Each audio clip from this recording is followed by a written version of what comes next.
बहुत समय पहले की बात है। एक जंगल में एक शेर रहता था। वह शेर बूढ़ा हो चला था। उसकी शक्ति क्षीण हो गई थी।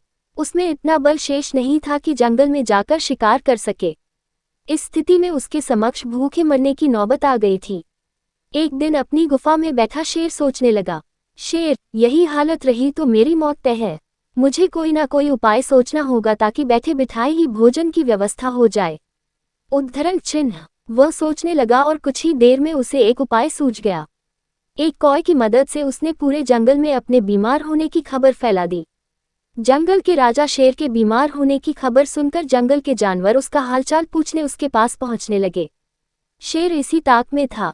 जैसे ही कोई जानवर उससे मिलने उसकी गुफा में प्रवेश करता तो उसे दबोचक कर मार डालता और मजे से उसका मांस खाता। हर दिन कोई ना कोई जानवर उसे देखने आता रहता और शेर का शिकार बन जाता। उसके दिन बड़े आराम से गुजरने लगे। अब उसे भोजन के लिए जंगल में भटकने की आवश्यकता नहीं रह गई थी। बिना मेहनत के उसे अपनी ही गुफा में भरपेट भोजन मिलने लगा था। थोड़े ही दिनों में वह मोटा हो गया। एक सुबह एक लोमड़ी उसे देखने आई। लोमड़ी चालाक थी। वह गुफा के अंदर नहीं गई बल्कि गुफा के द्वार पर खड़ी हो गई। वहीं से उसने शेर से पूछा, लोमड़ी महाराज, आपकी तबीयत कैसी है?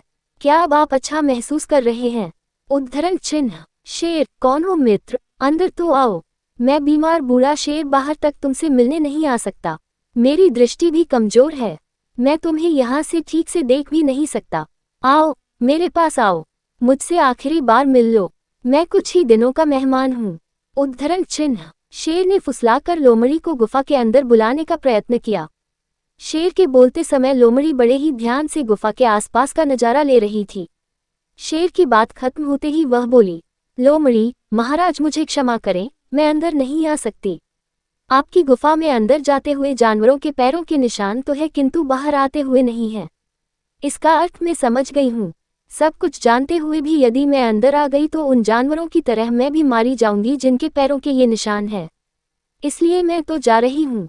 उद्धरण चिन्ह। लोमड़ी ने जंगल में जाकर बूढ़े शेर की करतूत सभी जानवरों को बता दी। उसके बाद कोई भी जानवर शेर से मिलने नहीं गया। इस तरह अपनी बुद्धिमानी से लोमड़ी ने न सिर्फ अपनी जान बचाई बल्कि जंगल के अन्य जानवरों को भी शेर के हाथों मरने से बचा लिया।